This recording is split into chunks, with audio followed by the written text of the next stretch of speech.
Bonjour à tous et bienvenue pour cet épisode numéro 145 du Basket Lab, le laboratoire du jeu. Alors, aujourd'hui, 6e numéro de notre top 100, la C-Lab. Donc, la C-Lab, notre série estivale durant laquelle nous allons essayer de classer les 100 meilleurs joueurs NBA de 2023. Un classement d'ailleurs de facto sur les saisons et sur les performances qui ont été faites, et non pas un classement de valeur intrinsèque évidemment. Et donc aujourd'hui, 6e numéro de la C-Lab avec, comme d'habitude, une cuvée de 5 noms pris au hasard à partir d'une playlist. Et donc aujourd'hui on va discuter de ces 5 noms, et on va les classer, les rajouter au classement. Pour l'instant on a un top 25, et donc à la fin de ce 6e épisode, nous aurons un top 30. Et donc, pour ce faire, aujourd'hui, nous avons le plaisir de recevoir un nouvel invité sur le Basket Lab, puisqu'aujourd'hui, nous recevons Josh, que vous connaissez sans doute. Josh du NBA Corner Pod, un pilier du podcast NBA français. Donc, aujourd'hui, dans notre laboratoire de recherche sur le jeu, 6e numéro de notre top 100 de 2023, la C-Lab. Bienvenue dans le Basket Lab.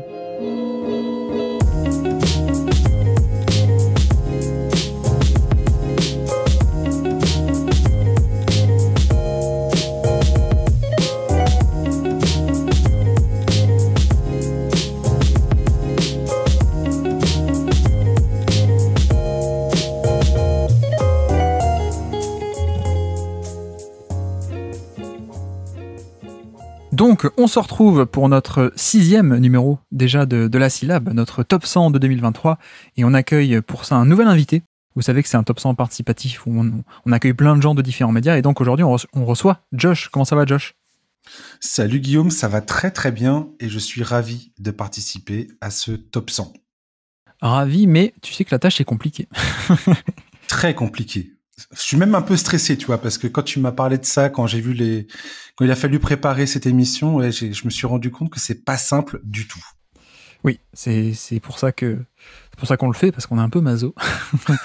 mais effectivement, c'est un peu, c'est l'intersaison, on met les mains dans le cambouis, on essaye de voir si on arrive à faire un truc ou pas. Mais donc oui, top 100 de 2023 avec Josh, donc Josh du podcast, le NBA Corner.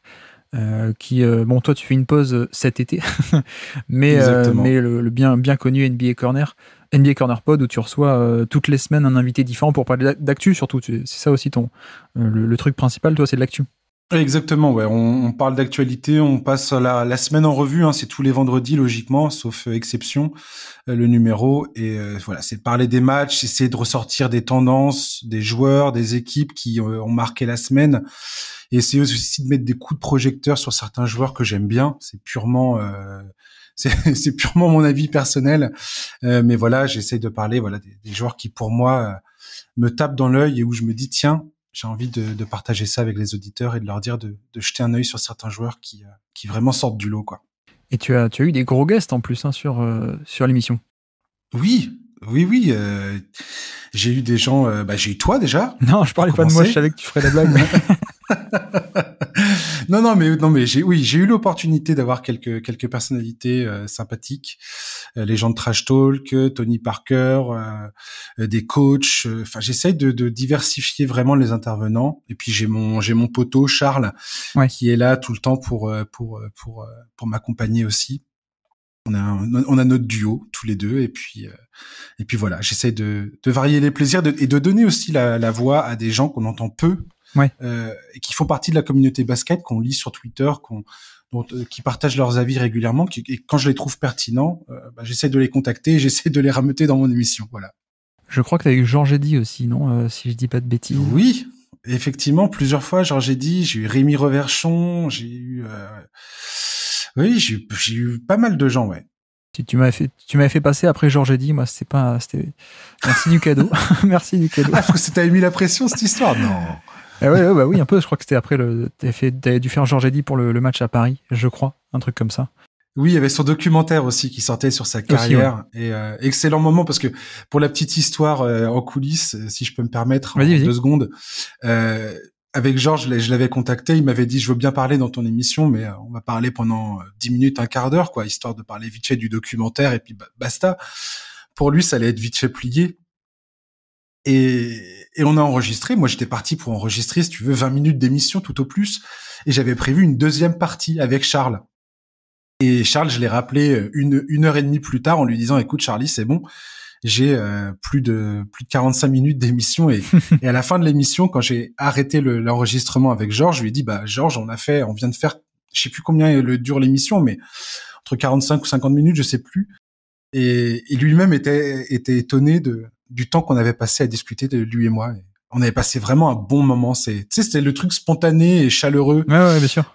Que tu rêves de faire quand t'animes un podcast. Et ça s'est passé comme ça. Quand tu es pris dans le flow de la conversation, effectivement, c'est très agréable. La différence, c'est que toi, quand ça dure 45 minutes.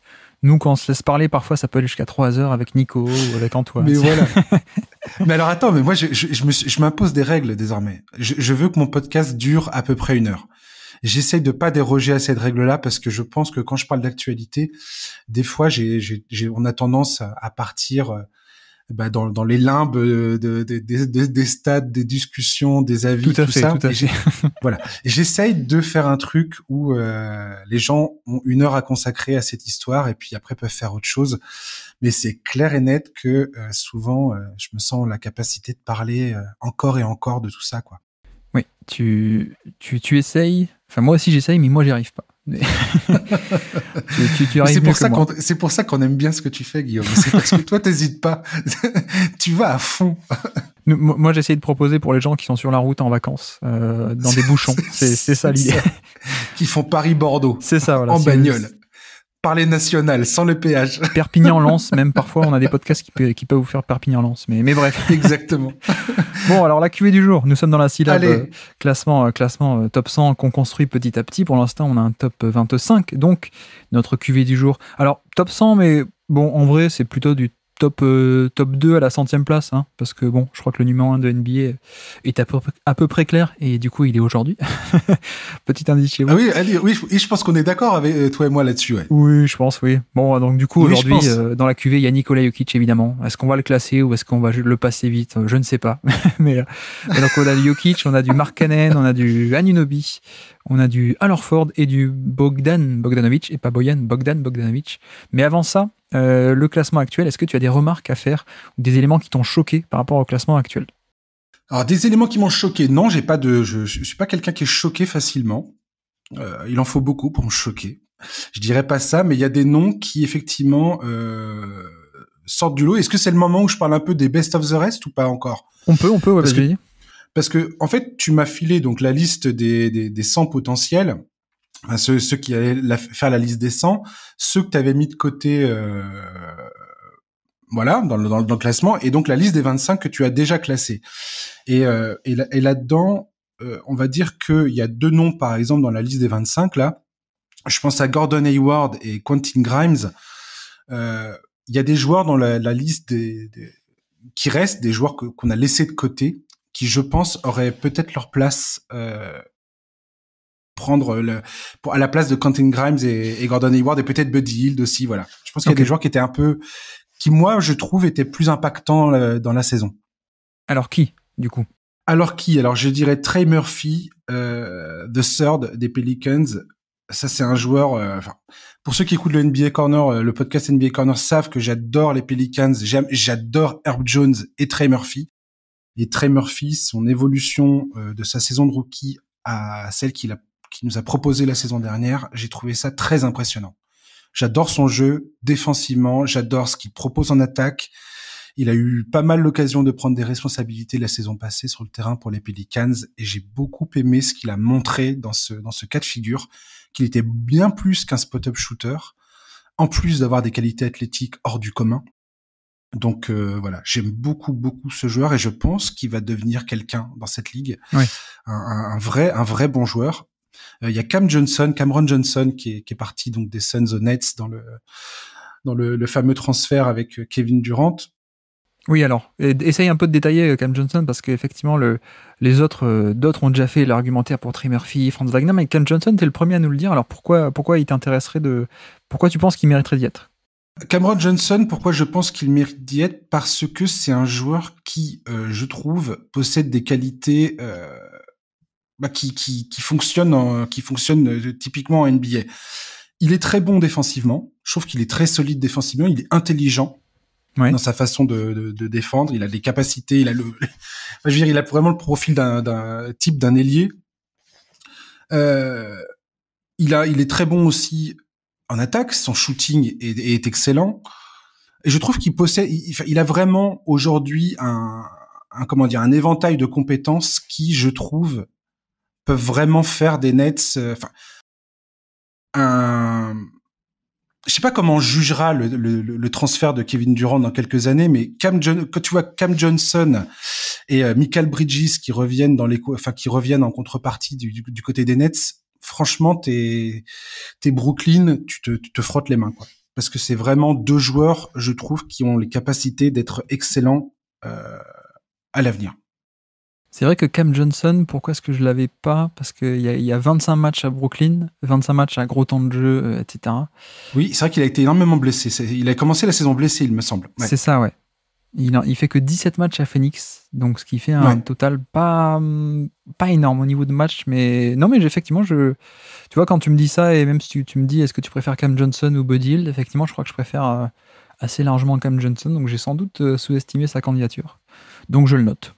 Et son évolution est également très intéressante. Entre ses débuts à Phoenix et la manière dont il a eu d'évoluer dans son jeu, ce qui n'était pas évident, notamment avec Chris Paul et Devin Booker, qui sont des joueurs qui quand même captent le ballon de façon pas un peu, quoi. Ils ont beaucoup la balle dans les mains, ces deux joueurs-là, et c'est tout à fait normal, hein. C'était clairement les deux meilleurs joueurs de l'équipe. Maintenant, quand tu vois son évolution, ce qu'il peut apporter, pareil, quand il s'est retrouvé en position d'avoir plus de responsabilités et d'apporter plus de jeux, notamment à Phoenix, quand je crois que Devin Booker a manqué certains matchs. Enfin, il y a eu des blessures côté Phoenix. Il a toujours répondu présent pour combler les trous. Et j'aime bien ce genre de joueur qui fit de façon presque. Tu ressens pas le manque parce que ce joueur-là est tellement compétent qu'il parvient à boucher les trous, quoi. Et c'est rare. Je le note, effectivement. Peut-être qu'on en reparlera, et pour l'inclure de manière organique dans ce classement. Ok. Et alors, la nouveauté du classement la dernière fois, c'est qu'on a mis Kawhi Leonard devant Tatum. Bon, on est hors blessure, on est juste sur le niveau de jeu quand ils ont joué. Ça te choquait ou pas d'avoir ce nouveau numéro 1 Leonard devant Tatum? J'aurais mis Tatum avant Leonard, ne serait-ce que pour les blessures, tout ça. Maintenant, Kawhi Leonard, si on classe la saison 2022-2023, oui, ça me saute aux yeux le fait que Tatum est en dessous Leonard. Clairement. Ok, je note alors. Clairement. Par rapport à ça, par rapport au temps de jeu, par rapport, à la disponibilité, quoi. C'est le gros problème de Kawhi Leonard au final. Oui, malheureusement. Malheureusement, c'est que on espère qu'il y aura quand même au moins un round de playoff ou une saison complète un jour. C'est un peu malheureux. Oui, parce que quand on voit ce qu'il est capable de faire quand il est sur le terrain, c'est hallucinant, quoi. Encore une fois, en playoff cette année, il nous l'a démontré. Enfin, il fait que 2 matchs, mais 2 matchs incroyables, quoi. Donc, une fois qu'on a fait ça, passons à la cuvée du jour. Jeudi avec du Lauri Markkanen, du Al Horford, du Nikola Jokic, du Anunoby et du Bogdanovic. Comment est-ce que tu t'en es dépatouillé, avant qu'on en parle un peu dans le détail les uns après les autres, comment tu t'en es dépatouillé pour les classer d'abord entre eux, les 5 entre eux? Est-ce que tu as un classement ou pas? Oui, j'ai un classement. Alors, c'était pas si compliqué que ça, finalement. Je trouve que ta proposition était plutôt bien organisée et c'était assez clair pour moi. Le premier, c'est Nikola Jokic. Ouais. Je vais pas faire de le suspense. Non. Je pense que pour moi, c'est le premier de la liste. C'est le premier de la saison. Mais on va en reparler plus tard. Lauri Markkanen, Anunoby, Al Horford et Bogdanovic. D'accord, donc t'as Anunoby en 3 et Al Horford en 4, c'est ça? Exactement, ouais. Ok, donc j'avais un classement similaire, mais j'hésitais entre qui est 3 et qui est 4, entre Horford et Anunoby, justement. C'est vrai que c'est le point de négociation, ouais, effectivement. On verra ça dans les débats, comment est-ce qu'on s'en sort. Du coup, attaquons par le premier joueur du jour, si tu veux bien. Allons sur Lauri Markkanen. Si je te fais un peu le topo rapidement. 34 minutes de jeu par match en moyenne, Lauri Markkanen cette année à Utah. 66 matchs joués, 110 de true shooting plus, donc plus 10% d'efficacité au scoring individuel par rapport à la moyenne. C'est excellent sur un volume de 26% d'usage. Et c'est vrai que pour te lancer, on est très simplement sur une saison de l'explosion à Utah.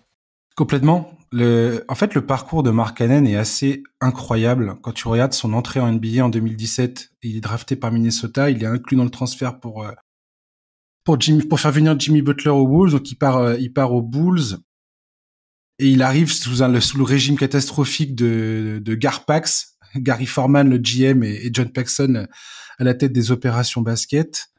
Il y a Zach LaVine qui se trouve là et qui domine le ballon. Jim Boylan comme coach, un pur cauchemar. Malgré tout, ses débuts sont prometteurs. Malgré tout, on voit son habilité à shooter. Il est efficace. On se dit sa progression, il y a plus qu'à. Et puis ça s'est pas passé à Chicago.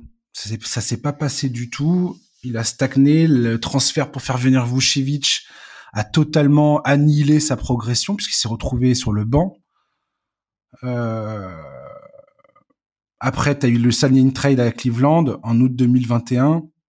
Là, c'est pareil, il est mal utilisé. En fait, c'est ça l'histoire pour moi de Markkanen, c'est qu'il a été mal utilisé, mal développé dans ses premières années. Ouais. Et je trouve que sur l'impulsion de son Eurobasket en 2022, où il va faire un Eurobasket incroyable, avec notamment 43 points inscrits face à la Croatie, je crois que c'était en 8e de finale, où le gars, il est là, tu te dis, mais mon Dieu, tout d'un coup, Markkanen marche sur l'eau, et tu te dis, mais c'est quoi ce joueur? Mais ça y est, Markkanen retrouve des couleurs, et c'est pas un mauvais jeu de mots parce qu'il est pâle comme un linge, mais la décision du Jazz de recruter Will Hardy qui est un excellent coach à mes yeux, et quand on voit ce que fait Will Hardy avec Markkanen, et tout d'un coup, tu te dis, en fait, Markkanen est le joueur qui illustre parfaitement ce qu'un jeune talent NBA peut traverser comme épreuve, au-delà de ses capacités, au-delà de son talent, au-delà de tout ça.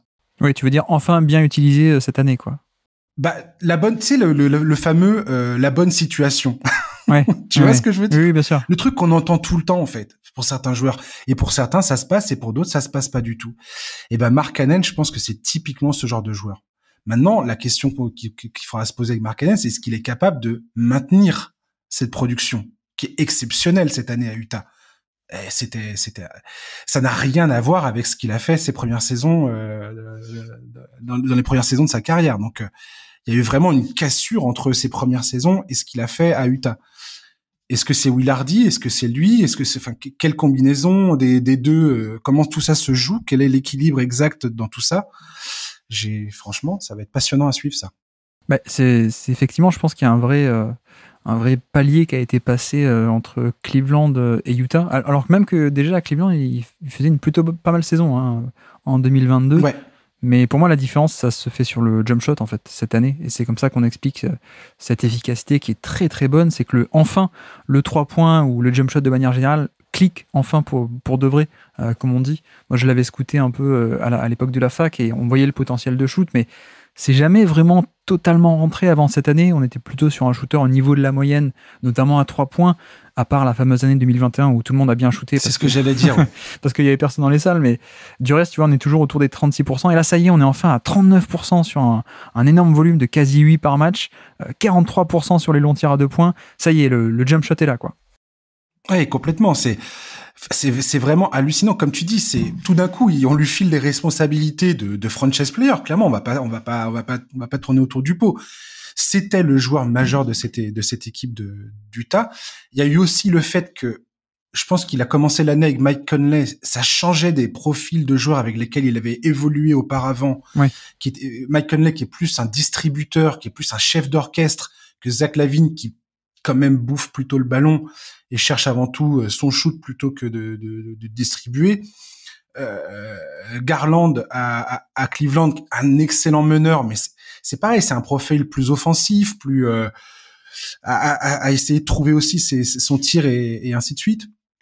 à Utah, je pense que le personnel autour de Markkanen convient beaucoup mieux à sa façon de jouer. Et voilà. Et après, il y a peut-être d'autres trucs, tu vois. Je sais pas comment Will Hardy a construit le jeu autour de Markkanen. Je pense qu'il l'a très bien vu au training camp. Il a dû se dire, bon, je pense que clairement, on va tenter le coup avec lui, quoi. Il s'est imposé assez naturellement, j'ai l'impression, à Utah.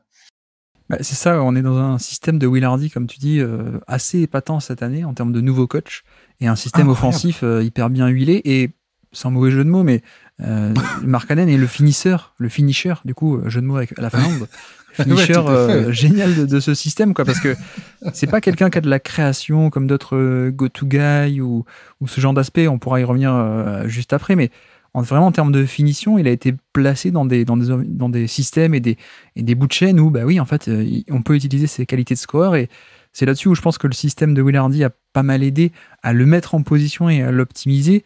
Mais après, il y a aussi une part je pense, de son crédit ça y est, enfin, le jump shot rentre. Et également, pour moi, il y a une différence notable, c'est au niveau de l'agressivité pour aller chercher le lancer franc. Notamment, tu vois, il a doublé son nombre de lancers francs. Complètement. Enfin, plus que doublé en termes de par match, mais tu vois, si tu les prends par 100 possessions, on est passé de 4 lancers francs par 100 possessions à plus de 8 lancers francs par 100 possessions. Et ça fait des tonnes de points faciles et rentables pour booster l'efficacité générale, en fait. C'est ça, et c'est là où des fois, tu vois, en qualité de fan, c'est le côté où je suis le plus aveugle, et j'aimerais bien savoir, c'est le truc que je crève de savoir souvent, c'est comment ça se passe dans les coulisses, pendant les training camps, dans les bureaux avec le coaching staff, comment ils décident de faire un pari sur un joueur et d'essayer de le mettre dans la bonne position. Tu parles de l'agressivité de Markkanen. C'est une des plus grosses critiques qui a été faite au début de sa carrière. Oui. Tout le monde voyait le potentiel. Notamment, tu parles de la saison de 2021 où il affiche des stats qui laissaient envisager ce qui allait se passer cette saison quelque part.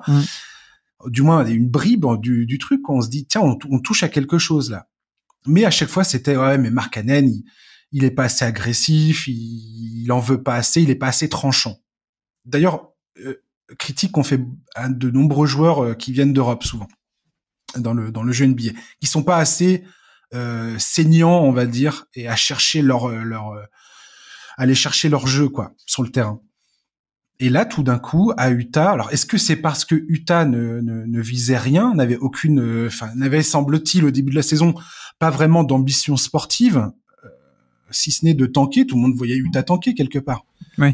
Dans le transfert qu'il y a eu avec Cleveland, il récupère en plus donc Donovan Mitchell part à Cleveland, et il récupère Markkanen, Colin Sexton, Ochai Agbaji et 3 premiers tours de draft. Oui. Si tu regardes les discussions de l'époque, limite Markkanen, Sexton et Agbaji.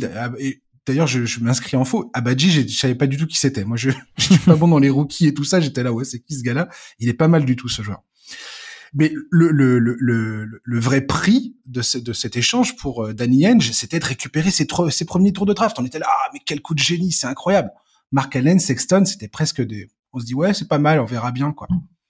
Ouais, c'est un peu des paris, et tu les passes au révélateur, et là, ça s'est révélé très très bon pour Markkanen, quoi. Effectivement, il y a ce côté-là, et je pense que dans le système, il y a aussi le côté spacing, je pense, parce que Cleveland, il était poste 3, hein. C'était lui le poste 3, et à côté de Mobley et Allen. Donc je pense que même s'il avait été plus agressif... Limite en spot-up, en fait. Ouais, c'est ça, mais donc du coup, ça limite les opportunités d'être agressif et d'aller au panier. Donc, bah oui. donc il y a ce côté-là. Je pense qu'on est vraiment sur un vrai finisseur.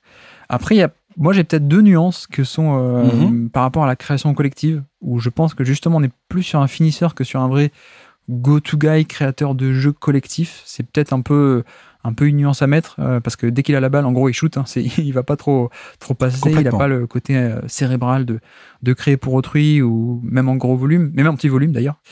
Et après, il y a la défense aussi. Qu'est-ce que tu penses de sa défense? Elle est passable. C'est-à-dire que ce qui est étonnant d'ailleurs à Utah, c'est comment Will Hardy, et là encore, je pense que le rôle des schémas défensifs qui sont mis en place par les coaching staff et le coach sont excessivement importants. On voit saison après saison certains joueurs qui vont être catalogués comme étant de mauvais défenseurs, et ils vont se retrouver tout d'un coup dans une équipe qui va réussir à, entre guillemets, même si j'aime pas trop le mot, masquer leur déficience défensive. Markkanen, je trouve pas qu'il ait une défense atroce. Elle est solide. Si tu regardes les stats avancées, si tu regardes comment dire, les stats défensives sur le site 538. Ouais, le Raptor. Ouais, le Raptor, ouais. Ou si tu regardes tous les defensive ratings sur Basketball Reference et ainsi de suite, ou le defensive box plus minus. Pour le coup, le defensive plus minus, il est en minus, il est en moins, mais c'est pas dramatique non plus. Ouais. C'est-à-dire que la défense de Markkanen, ça tient la route. Et quand offensivement, il est aussi probant qu'il l'a été la saison passée à Utah, ça n'a plus trop d'importance. Ce qui serait marrant d'observer demain, c'est de voir avec Kessler à quel point Kessler lui permet justement de masquer peut-être certaines limitations défensives qu'il pourrait avoir, quoi, parce que il partage pas mal de temps de jeu avec lui, donc il y a aussi ça dans les chiffres, mine de rien, qui rentre en ligne de compte. C'est avec qui tu partages le terrain, quoi. Oui, puis surtout que lui, il a une particularité, c'est qu'en attaque, tu as envie que ce soit un peu un intérieur, parce que son spacing d'intérieur décuple le spacing, quand tu peux le faire depuis ce poste-là. Et sauf qu'en défense, c'est pas tant que ça un protecteur de panier, même pas du tout, en fait. Il a pas du tout, ouais. Il a pas ce côté cérébral, il a même pas les outils, en fait. Il est pas très, très long en termes d'envergure de bras, il a pas le côté réactif, il a pas ce truc-là, mais par contre, je trouve que une qualité où il est peut-être un peu au-dessus de la moyenne de son poste, on va dire, c'est la mobilité. Donc c'est assez intéressant parce que tu peux l'utiliser de manière un peu plus diverse, même si ce ne sera jamais évidemment ton ancre défensive, voire même un joueur très positif en défense. Mais voilà, au final, je pense qu'on doit être, comme tu dis, pas loin de la moyenne. Selon les matchs, un peu au-dessus, un peu en dessous, ça dépend. Mais au global, on ne doit pas être tant que ça sur une catastrophe défensive non plus, je pense. En tout cas, selon plusieurs sites de stats avancés, Lauri Markkanen n'est pas un minus défensif. C'est ça, ouais. Il se maintient à peine au-dessus de la barre, mais il se maintient. Et c'est quand même à signaler, parce que si tu regardes souvent dans les stats avancées, des fois, t'as certaines surprises. T'as des joueurs qui parfois sont perçus comme des défenseurs, je dis pas élite, hein, mais des défenseurs moyens ou corrects. En fait, pas tant que ça, étonnamment. Ouais. Donc voilà. Et donc, dans le classement, où est-ce qu'on le projette ? Dans le classement actuel, dans quelle zone tu voudrais le voir atterrir ? Alors, attends, laisse-moi regarder ça tout de suite. C'est vraiment pas facile, ça, cette question. De prime abord, je partirais entre Jaylen Brown et Evan Mobley, potentiellement. D'accord. En dessous d'Evan Mobley, probablement. Ok, on avait la même zone, alors. On avait exactement la même zone. Dans ce secteur-là. C'est vrai qu'en termes de fourchette haute, on va dire, je le voyais à peu près Evan Mobley, voire même peut-être un peu au-dessus. Vraiment la fourchette, la projection optimiste, on va dire. Pessimiste pour ceux qui ont plus envie d'appuyer sur le manque de passing et de défense, peut-être un peu plus bas vers Wendell Carter. Mais non, ça me va de le mettre... coller à Evan Mobley, ça te va ? Ouais, mais en fait, plus je réfléchis, plus j'ai envie de le mettre devant Evan Mobley, en fait. Evan Mobley m'a tellement déçu en play-off que Markkanen a quand même fait une saison exceptionnelle à Utah. Et si on classe la saison passée, je pense que je le mets devant Mobley. J'adore Mobley, je suis un énorme fan de lui. C'est pas du tout pour... j'essaie pas de descendre Mobley en mettant Markkanen devant, mais il faut quand même se rendre compte que voilà, Markkanen a été All-Star cette saison. Pour toutes les raisons qu'on vient d'évoquer, ça reste une saison exceptionnelle de sa part et c'est important de le souligner. Disons que on a un peu les deux opposés là. On a le finisseur offensif contre vraiment le profil défensif, quoi. Donc complètement. Je peux entendre que certains aient des pondérations différentes, de dire finalement peut-être Mobley avec sa défense est meilleur. Mais ok, ouais, mettons-le là, ça me va. Donc entre Jaylen Brown et Evan Mobley, on est d'accord qu'il peut pas trop passer ensuite la barrière des Bradley Beal, Jaylen Brown, etc., quoi. Non, okay. Non, je pense pas. Non. Je suis d'accord, très bien. Et bien maintenant qu'on l'a classé, petit quiz pour finir le joueur, avec des petits quiz pour rappeler les meilleures actions de la saison. Et donc, nous sommes le 4 janvier 2023. Je te prends pas surprise, j'ai l'impression. Là, t'es pas prêt du tout. Mais non, mais je vais rien dire du tout. Donc, le quiz, c'est un qui est sur le terrain. Donc, on se refait des actions marquantes de la saison et tu dois nous dire qui est sur le terrain au moment de l'action. Et donc, 4 janvier 2023, c'est un tir au buzzer de Markkanen, mais qui a été annulé parce que une fraction de seconde trop tard contre les Kings, c'est-à-dire qu'il y a un buzzer, il y a un tir de Darren Fox clutch qui le met, et derrière Markkanen met le tir aussi, mais juste après l'horloge. Est-ce que tu es capable de me citer donc un Sacramento Utah en janvier 2023, des joueurs sur le terrain au moment de ce buzzer beater refusé? Talen Horton-Tucker. Non, pas sur le terrain, non. Et des deux équipes. Des deux équipes, ouais, 10 joueurs. Ah ouais. Sabonis, Fox. Fox, Sabonis, oui, effectivement. Comment il s'appelle? Keegan Murray. Oui, tout à fait. Encore à Utah, je dirais Kessler. Kessler n'est pas sur le terrain, pas encore. Ah, nana, incroyable. Ah oui, c'est en janvier, tu dis? Janvier, ouais, donc c'est un peu tôt. Il y a pas Kelly Olynyk? Si, il y a Kelly Olynyk, tout à fait. Kelly Olynyk est à côté de justement Lauri Markkanen. Clarkson, probablement. Exactement, Jordan Clarkson est là. Oui. C'est trop dur pour Utah de se séparer de lui. Sinon... Pense au trade, parce que Utah a fait des trades. Des trades. Et donc, qui a été échangé, notamment du côté de Minnesota, par exemple? Je sais plus. Je suis complètement pris au dépourvu. Je pourrais pas te dire. Là, tu paniques. Mais, ouais, ça y est. Le meneur de Utah en début d'année. Mike Conley, effectivement, et un ailier défensif qui ensuite est parti aux Lakers, bien entendu. Vanderbilt. Exactement, Vanderbilt. Donc ça, tu as tous mais oui, Vanderbilt. C'est vrai qu'il était là-bas. Tu vois que c'est pas si dur, c'est juste la pression sur le moment, quoi. Non, mais tu me prends totalement par surprise. Je suis totalement en perte de moyens totale, là. Et il t'en manque 2 du côté des Kings. Donc s'il y a Sabonis, il y a le shooter qui tourne autour, classique. Est-ce qu'il y a Barnes? Exactement, il y a Barnes. Et le shooter qui tourne autour de Sabonis, c'est... Ah, Kevin Huerter? Exactement, Kevin Huerter.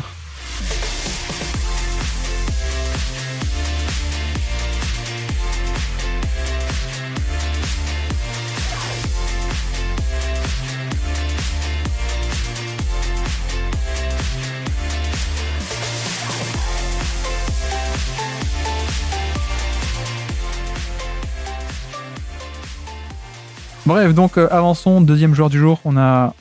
Passons à OG Anunoby, si tu veux bien. Petit topo, 35 minutes de jeu par match en moyenne, pas mal. 67 matchs, 101 de true shooting plus, donc plus 1% d'efficacité par rapport à la moyenne sur 19% d'usage, un volume assez modeste. C'est vrai qu'on n'est toujours pas d'explosion offensive, on peut dire, mais un joueur qui malgré tout reste très intéressant et très valuable. Il est incroyable, Anunoby. Je sais pas trop. C'est quoi? Anunoby, c'est un mec qui est tellement dans toutes les discussions de transfert tout le temps.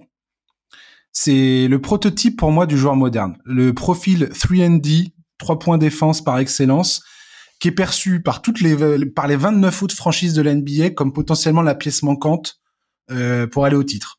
Tu vois ce que je veux dire? Ouais. C'est le parfait troisième larron dans un effectif qui pourrait prétendre au titre, quoi. Et je sais pas à quel point on finit par...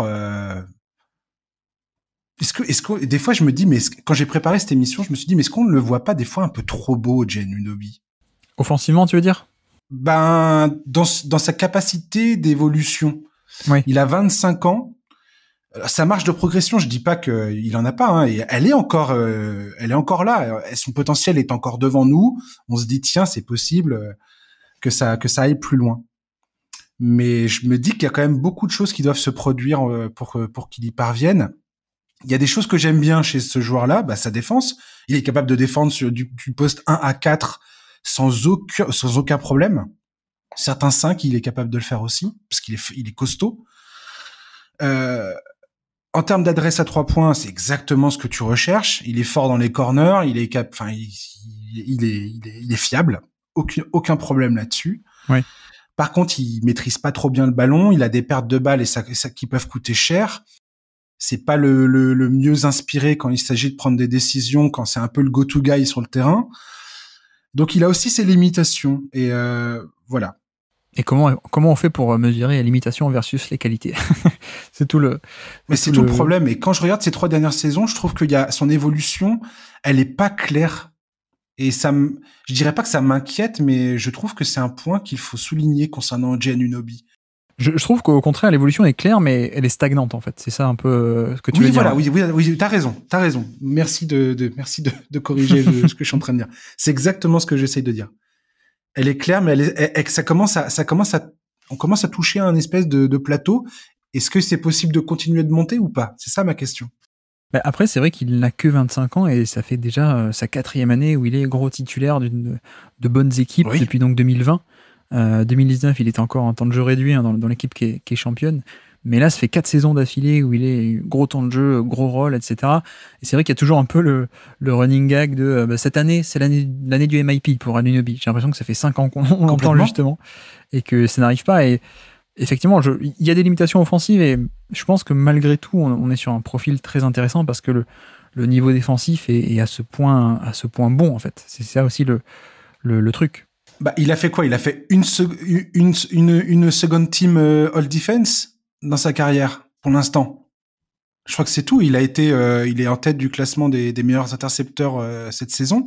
Donc c'est pas mal, mais c'est pas non plus. OG Anunoby, des fois qu'on en parle, t'as l'impression que c'est le Ron Artest d'Indiana, quoi.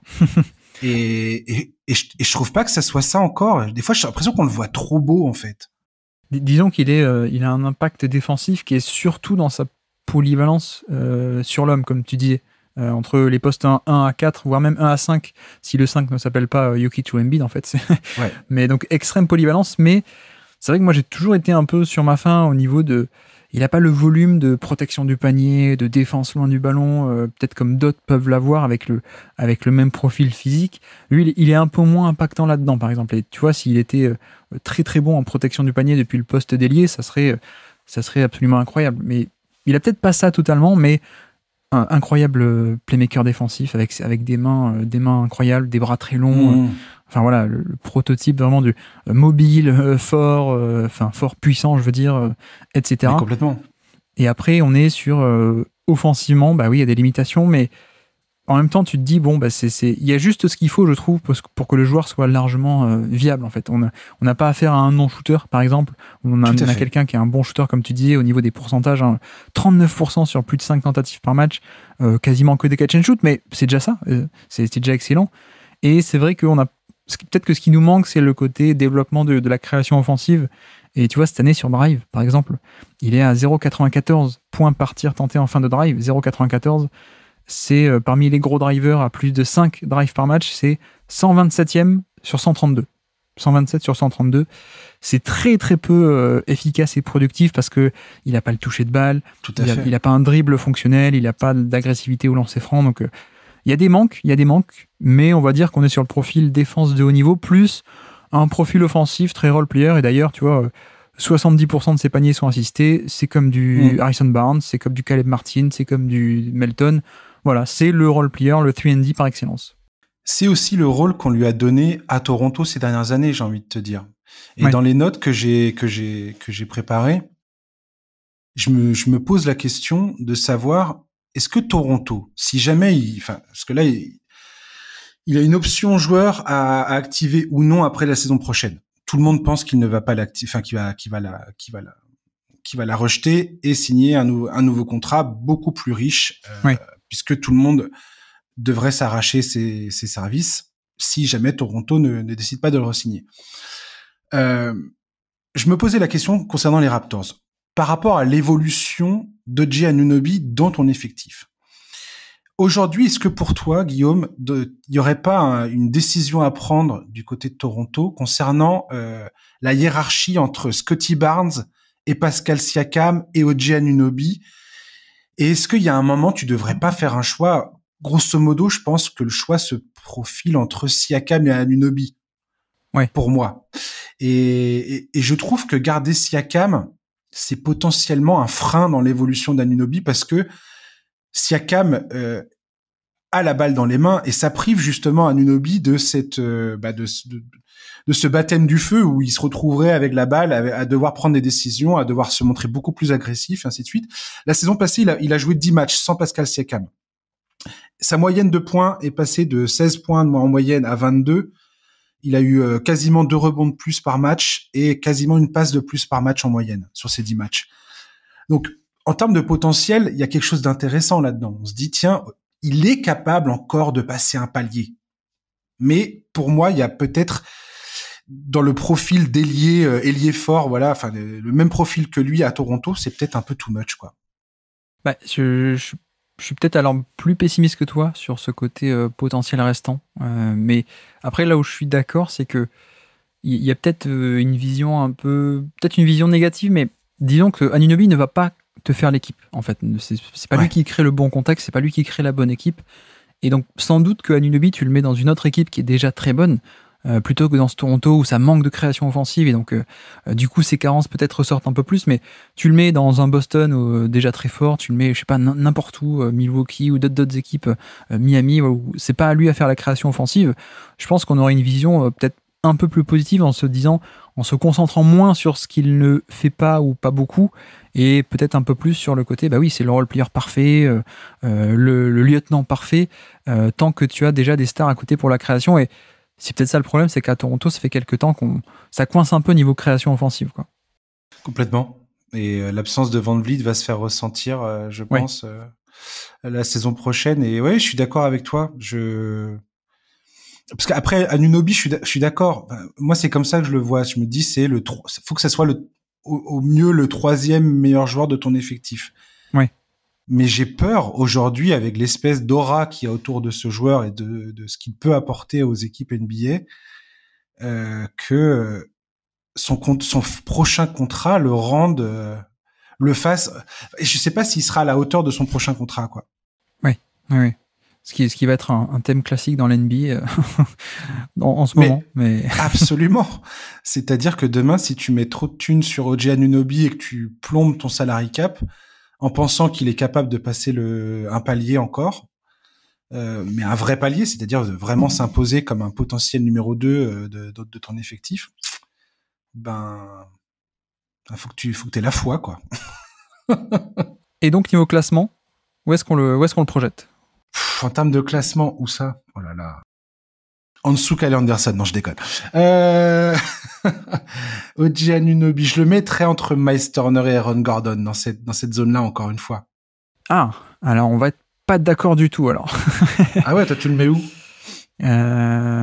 Quoique, je ne sais pas. Tu le mets plus bas? Je mettais plus bas, ouais. Je peux pas le mettre en dessous de Kyle Anderson, c'est pas possible. Tu peux pas le mettre en dessous de Kyle Anderson? Non, je suis désolé. Impossible. Ça va être à moi de le faire, alors, du coup. Ouais, ça va être pour moi, ça va être ma barrière dans le classement des 25. J'avoue que Kyle Anderson a quand même pas mal de création offensive, même si c'est pas de... Et derrière, c'est Brogdon, donc non. Et derrière, c'est Brogdon. Mais tu vois, Brogdon, au final, c'est du 26 minutes par match, donc c'est quand même un rôle un peu plus réduit. Moi, ma limite basse, en tout cas, c'était la zone Barnes, KCP, etc., un peu ce genre de 3&D. Je pense qu'il est quand même au-dessus de ça. Après, oui, c'est vrai qu'on peut le mettre vers Kyle Anderson, effectivement. Moi, je l'avais plus bas, tu l'avais beaucoup plus haut, on peut trancher en deux. Mais tu vois, ça me dérange de le mettre au-dessus de Marcus Smart, par exemple. Ouais, c'est marrant, t'as vu comment on arrive à trouver des compromis? Je pense que dans la roue de Marcus Smart, ça peut le faire. Ouais, et du coup, au-dessus de Kyle Anderson, alors. Je peux te rejoindre là-dessus. On n'est pas obligé. C'est toi le patron, hein, c'est toi qui décides. Mais moi, je le mettrais dans la roue de Marcus Smart, je descendrai pas plus bas. C'est mon dernier mot, Jean-Pierre. Ça me va. Ça me va, si on le met par là. Ça me va. Effectivement. C'était une référence à un jeu qui s'appelait Qui veut gagner des millions, pour ceux qui ont compris la blague. C'est mon dernier mot, Jean-Pierre, parce que putain, je suis pas tout jeune, quoi. On commence à vieillir. Grave. Je suis sûr qu'il y a des gens qui écoutent ça en se disant, mais de quoi il parle? Non, ça me va de le mettre là parce que quand même gros temps de jeu, gros impact défensif. Ok, bah faisons comme ça. Et donc petit quiz, ta crainte. Putain, mince. Nous sommes le 28 février 2023 et c'est un poster dunk sur DeMar DeRozan, donc un Toronto-Chicago. Est-ce que tu es capable de me citer des joueurs, sur le terrain au moment de ce poster dunk de Anunoby sur DeRozan? Anunoby sur DeRozan on est à Chicago, hein, c'est ça? À Toronto, je crois. Je sais plus exactement. À Toronto? En février, en tout cas. Ok. Est-ce qu'il y a Caruso? Caruso est sur le terrain, oui, tout à fait. Est-ce que... C'est février. Lavigne était blessé, Lavigne ou pas? Non, Lavigne était là. Lavigne était là, incroyable. Très bien. Vucevic, il est là. Oui, Vucevic. Je pense qu'il est plutôt, Patrick Williams, il est là ou pas? Non, nous sommes fin février, donc il y a quelqu'un qui vient de débarquer après un buyout, je crois. Pat Beverley. Exactement, Pat Beverley est sur le terrain. Donc tu as tous les Chicago. Et est-ce que tu as des joueurs des Raptors? Les joueurs des Raptors. Est-ce qu'il y a Siakam, il est là? Oui. Van Vliet. Oui, exactement. Achuya. Non, Precious Achiuwa n'est pas là. Non. Comment tu dis, toi? J'arrive jamais à prononcer son nom. J'y arrive. Moi, je dis Achiuwa et je le dis vite. Je le dis vite. Tu le dis bien. Tu le dis trop bien, putain. Moi, j'arrive pas à faire comme toi. À chaque fois, je suis là. Est-ce qu'il y a Will Barton? Tiens, mon arrière préféré. Non, pas encore Will Barton, mais on a un autre arrière shooter, en effet. Un arrière shooter aux tresses. Aux tresses. Ah, Gary Trent Jr. Exactement, Gary Trent Jr. Ah, beau et gosse. Comme c'est Toronto, il reste aussi un autre ailier grand et long et défensif. Ah, j'avais envie de dire Chris Boucher, mais c'est pas lui. C'est... Plus de potentiel quand même. Mais oui, c'est pas Scotty Barnes. Exactement, Scotty Barnes. C'est Scotty Barnes. Bah tu vois, ça s'est bien passé celui-là de quiz. Ouais, non, mais ça commence à m'amuser là, ça y est. Ça y est, j'ai trouvé ça drôle. T'as passé le stade de la panique et c'est bon, tu joues de pour l'appréhension. Exactement.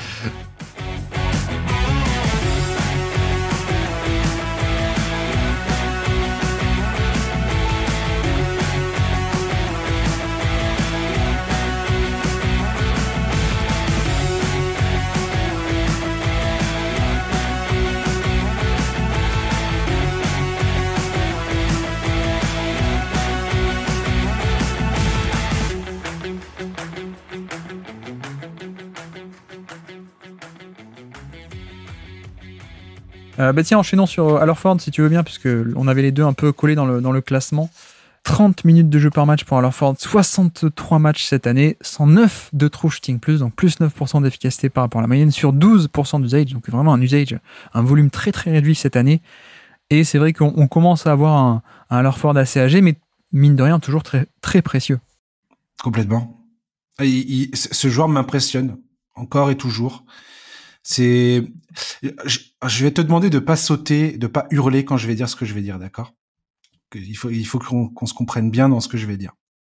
Dans mes notes, j'ai marqué qu'Hallerford me fait penser à Tim Duncan. Non pas en termes de comparaison de carrière, j'oserais pas, je suis pas complètement stupide. Mais je trouve dans sa capacité à vieillir comme le bon vin. C'est vrai. À utiliser sa matière grise pour compenser le fait que physiquement il est moins capable de certaines choses, mais son intelligence de placement, de jeu, de compréhension de ce qui se passe sur un terrain le rend toujours aussi efficace quand il est présent sur le parquet. En tout cas, il vieillit un peu plus à la Tim Duncan que à la Dirk Nowitzki défensivement, ça c'est sûr. C'est clair. Et Hallerford, je trouve que c'est un peu cette saison-là, c'est un peu la preuve à quel point ce joueur a une carrière absolument exceptionnelle. Ça a été un excellent joueur de cette ligue, Hallerford. Et je trouve il est largement sous-estimé par beaucoup de monde. Et oui. si tu parles aux fans des Hawks qui ont connu Horford et aux fans des Celtics qui ont récupéré Horford en 2016, je pense que eux savent apprécier sa valeur et ce qu'il apporte sur un terrain, clairement. Et autre truc par rapport à la saison passée, à Horford, quand on voit comment la saison de Boston s'est déroulée, c'est l'exemple type de comment le jeu de Boston a évolué sous les ordres de Joe Mazzulla. Oui, tout à fait, ouais. Il est à plus de 8 tentatives à 3 points en moyenne cette saison. La seule fois où il a dépassé ce total, c'était à OKC, mais il a joué 28 matchs et c'était à OKC, quoi. C'était comme si c'était vraiment une saison bizarre pour lui. C'était pas la NBA, quoi. Bah, c'était une saison entre parenthèses, quoi. Mais et je dis pas ça méchamment, hein, je dis ça parce que c'est la vérité. Et voilà. Et on voit que son jeu n'empêche a été impacté par la façon dont Joe Mazzulla a restructuré l'attaque, notamment de Boston. Oui, oui, c'est ça. Moi, c'est le point principal, c'est qu'effectivement, alors d'un côté, il y a eu aussi la blessure de Rob Williams, peut-être, qui était le poste Oui, 5 complètement. titulaire de l'an dernier. Ça va de soi à Boston. La blessure de Rob Williams, c'est comme la pluie en automne, quoi. Ouais, mais alors là, il a quand même beaucoup été blessé, hein, comparé à l'an dernier. Ah Donc, oui, oui, non, mais Rob pas là Williams, du tout. Et l'autre aspect, effectivement, tu l'as dit, c'est le côté Mazzula arrive et Mazzula veut du spacing. C'est Et ça. c'est ce qui fait qu'on a de nouveau eu beaucoup plus à Horford en poste 5 et à côté de 4 extérieurs plutôt que l'an dernier où il était à côté de Rob Williams. Donc ce qui fait que oui, on a la valeur on a une utilisation différente et en plus, ce qui booste sa valeur, c'est que il est utilisé en poste 5 qui apporte du spacing et en plus il les met, ces 3 points. C'est ça qui est assez dingue, c'est que alors par contre moi j'ai 5,2 tentatives par match à 3 points, mais donc c'est quand même un gros volume et 45% d'efficacité quasiment, 44,6, ce qui est absolument énorme. En plus de son côté passeur de fluidification. Ah oui, c'est toutes les 100 possessions, pardon. Le mot 8, c'est toutes les 100 possessions, ouais. Oui, j'aurais dû préciser, t'as raison. Et puis, en plus du shoot, on a aussi le côté passeur, bien entendu, toujours très altruiste, à faire la bonne passe, sur short roll, l'extra passe, etc. Après, c'est vrai que la vraie différence tout de même, c'est son volume de scoring, j'entends par là, où c'est là qu'on sent l'âge, je trouve, parce que tu parlais du Horford d'Atlanta qui était beaucoup plus responsabilisé, limite presque go-to-guy par moment, poste bas, création. Tout à fait. Ouais. Là, tu vois, on est à 12% d'usage, c'est vraiment très très faible. Même à Boston, le premier passage, on était autour des 19 ou 20% d'usage en 2019. Là, on est tombé à 12, c'est quand même très très peu. L'an dernier, même 15, et là, cette année, 12.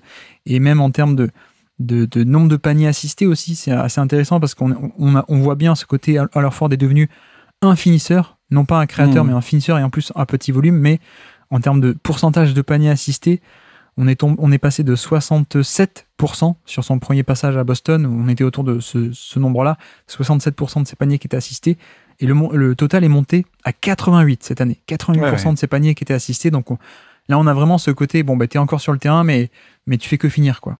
Ouais, non, je trouve effectivement, c'est pour ça que je l'ai marqué je parlais de Mazzula dans mes notes, c'est que ça vraiment, c'est un révélateur Horford de la modification en profondeur. Et franchement, je l'avais pas forcément vu dans le cours de la saison, ça n'avait pas sauté aux yeux à ce point-là, parce que j'avais pas les yeux rivés sur ce genre de stats, et je trouvais que sur le terrain, ça se voyait on voyait bien qu'il y avait des changements dans la façon d'utiliser les joueurs. Toi et moi, je sais qu'on avait de la peine pour Grant Williams. Ouais. Et de son utilisation moindre par Mazzula, voire quasiment inexistante. Et on se grattait la tête tous les deux. Enfin, je te voyais te poser des questions sur la pertinence de ce choix. Et ouais, je sais pas. Alors Ford, ça reste quand même un joueur incroyable dans sa capacité à malgré tout s'adapter et malgré tout rentrer dans le collectif et essayer de participer à faire fonctionner cette machine, quoi. Au service des Tatum, au service des Jaylen Brown, au service du collectif. Et je trouve ça assez admirable. On parle quand même d'un joueur qui, à 37 ans, arrive à défendre Joel Embiid en 1 contre 1. Quasiment, quoi. Ouais. Bah, il suffit de le laisser shooter, en fait, hein. Oui, non, mais on peut trouver toutes les excuses du monde à Joel Embiid, mais alors Ford, ça reste quand même un pivot d'une solidité incroyable. T'as la quasi garantie que le boulot va être fait, quoi. Bah, c'est encore un élément fondamental de la défense. Et c'est là-dessus où ta comparaison avec Tim Duncan était intéressante, parce qu'à la fin aussi, Tim Duncan, 2014, 15, 16, les dernières années, il était plus du tout offensif, mais par contre toujours pertinent défensivement. Et là, on a encore, tu vois, quelqu'un qui en attaque est devenu un finisseur à petit volume, mais qui par contre est toujours essentiel dans les schémas défensifs de Boston, avec sa mobilité, avec les switches, mais aussi le côté protection du panier un minimum quand il est sur le terrain. Donc oui, on a un profil très intéressant. Et si on transitionne vers le classement, vers où tu l'imaginais alors ? C'est pas facile. Franchement, c'est vraiment pas facile. C'est même difficile. C'est même très difficile parce que je sais que les sentiments devraient pas rentrer en ligne de compte, mais ça l'est pour Horford. Il est là depuis tellement longtemps que j'ai forcément une petite pointe d'émotion qui rentre en ligne de compte, quoi. Je sais pas. Je le verrais bien. Peut-être que je retournerai dans ta zone des Harrison Barnes, Caldwell Pope, quoi. KCP. Ah ouais, donc tu es plus bas que moi pour le coup, alors. Tu es plus bas que moi.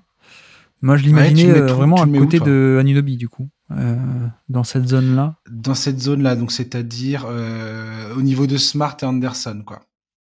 Ouais, voire même un peu au-dessus de Smart, parce que la défense intérieure, pour moi, est à ce point importante. Ouais, c'est vrai. Mais est-ce que tu vas gratter des Miles Turner qui en plus a le shoot maintenant? Est-ce que tu vas Wendell Carter? Je sais pas. Peut-être juste là, alors juste à côté de Marcus Smart et Anunoby. Ouais, t'as raison. Je l'imaginais par là. Mais parce que tu vois, ma limite basse, c'était par exemple un Clint Capella qui fait moins et sur un plus petit volume de temps de jeu, etc. Donc je voulais pas descendre trop bas par rapport à Capella. Et je voulais pas aller trop haut parce que Carter Jr., c'est aussi la version 2.0 défensive de Al Horford. Mais ouais. Ok, bon, on peut le mettre là alors, si ça te va. Ça me va, ouais, carrément. Faisons Parce ça. que Smart a été quand même assez inefficace et moins bon en défense. Donc à l'inverse, Horford a été très efficace cette année. On peut le récompenser comme ça. Ouais, Okay. tout à fait. Ouais. Ok, faisons ça. Alors dans ce groupe-là des intérieurs. Et donc pour le quiz, par contre, c'est moi qui ai galéré. C'est pas toi qui va galérer, c'est moi qui ai galéré parce que pour trouver une action marquante de Al Horford, il n'y en a pas beaucoup. Il n'y a pas de poster dunk, il n'y a pas de buzzer beater, mais j'ai trouvé une action où il défend à peu près tout le monde chez les Nets. Une action un peu qui est restée un peu tout de même chez les fans de Boston, ils s'en souviennent. Nous sommes le 4 décembre 2022, donc, et il défend tout le monde. Il démarre sur Kevin Durant, il switch sur tout le monde et à la fin, il finit par un bloc. Est-ce que tu es capable de me citer des joueurs sur le terrain au moment de cette action où Al Horford est partout? Alors, on va commencer par les Nets. On est en décembre, c'est ça? Ouais. Est-ce qu'il y a Ben Simmons? Non, je déconne. Non, quand même pas. Ah, c'était une blague. Royce O'Neal, est-ce qu'il est là? Royce O'Neal, ouais, tout à fait. Est-ce qu'on a Kyrie Irving? Oui, il est encore là. Mais ouais, tu vois, c'est le mec auquel on pense pas. Là, c'était pas une blague. Nick Claxton, il est là. Nick Claxton est là, effectivement. Kevin Durant est là. Kevin Durant est là. Et il m'en manque un du côté des Nets, et je sais pas quoi dire. Celui qui se fait contrer par Al Horford, d'ailleurs, à la toute fin de l'action. C'est un shooter. Spécialiste du pain demi. Putain, ça te dit arrête. Non, ça me dit rien du tout. J'ai pas la référence. Merde. On parle pas de Seth Curry, on parle pas de Joe Harris. Si, Joe Harris. Ah si, Harris. Oui, si. Ah d'accord, ça y est, j'ai compris. Oh la vache. Comment j'ai du mal. On donne les indices qu'on peut, hein. Joe Harris pour le pain. Non, mais c'est moi quel cerveau ramolli comme du pain de mie. Et du coup, pour Boston? Boston, Jaylen Brown. Ouais. Tatum. Tatum, non. Tatum n'est pas là. Pas sur le terrain. Tatum n'est pas là. Ah ouais. Alors, Brown... Smart, il est là, puisque Smart, c'était... Non. C'est un autre arrière... Bah, il est sur le banc, juste. Hein, c'est juste au moment de l'action, il est pas sur le terrain. Ah, d'accord. Comment il s'appelle? Derrick White. Derrick White est là, oui. Brogdon est là aussi? Brogdon est là, effectivement. Je suppose, parce que sinon, je vois pas comment... Tout à fait, oui. Tout à fait. Combler ses lignes arrière. Est-ce que Luke Cornett est là? Je voulais juste dire le mot Luke Cornett. Voilà, ça va. Non, il n'est pas là, mais comme nous sommes en décembre, c'est quelqu'un qui jouait encore à l'époque. En décembre. Je vais avoir du mal à trouver le dernier. Quelqu'un qui ensuite a moins joué à notre grand désarroi. Ah, Grant Williams. Exactement, c'est Grant Williams qui est sur le terrain au moment de cette action. Ou alors Ford fait tout, évidemment.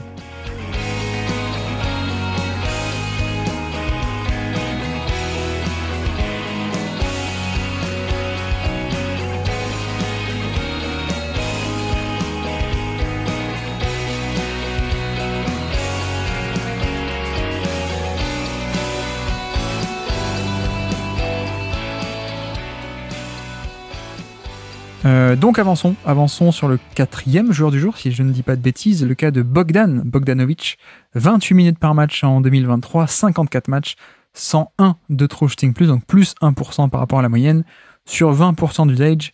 C'est vrai que pour te lancer, son rôle a été réduit avec l'arrivée de Dejounte Murray, mais ça reste tout de même un attaquant très intéressant. Tout à fait. Il s'est imposé comme un élément indispensable du banc pour les Hawks. C'est clairement leur 6e homme aujourd'hui, hein, j'ai l'impression. Donc, moi, j'aime beaucoup ce joueur offensivement, ce qu'il apporte. C'est un sniper, clairement.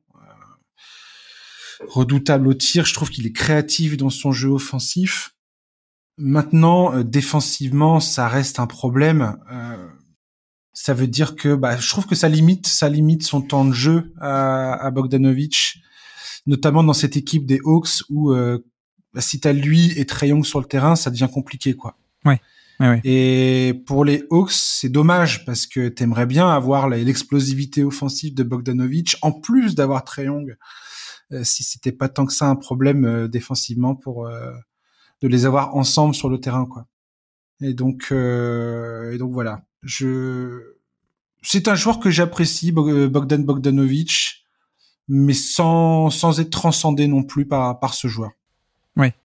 Alors il faut dire que il avait déjà un peu perdu sa place de titulaire l'an dernier, sans doute pour des questions d'équilibre défensif. Avant l'arrivée, je veux dire des jeunes Témérés, mais l'arrivée des jeunes Témérés a continué à pousser dans ce sens-là. Mais c'est vrai que malgré ces limitations défensives, je pense qu'on ne peut pas négliger. On a tout de même, en fait, ce qu'il apporte au débat, ce qu'il apporte, c'est du spacing en fait et du shoot de très haut niveau, avec d'ailleurs une polyvalence plutôt intéressante avec et sans ballon, je trouve. Enfin, je sais pas ce que t'en penses, mais c'est à la fois un shooter de spacing, mais aussi quelqu'un qui peut faire des pull-ups. C'est typiquement, c'est ça que j'aime bien dans les profils des joueurs européens, c'est que en termes de fondamentaux basket, ces joueurs-là sont opérationnels à 100%, quoi. Et Bogdan Bogdanovic, c'est un joueur, tu le verras toujours. Je trouve que voir ces joueurs-là, leur manière de se placer sur un terrain, et encore une fois de s'inscrire dans un collectif, je trouve ça très intéressant. Et je vais être gonflant à parler de coach tout le temps, mais le fait que Quinn Snyder se soit pointé en tant que coach des Hawks, je pense que ça a fait et ça va faire du bien à la carrière de Bogdan Bogdanovic à Atlanta.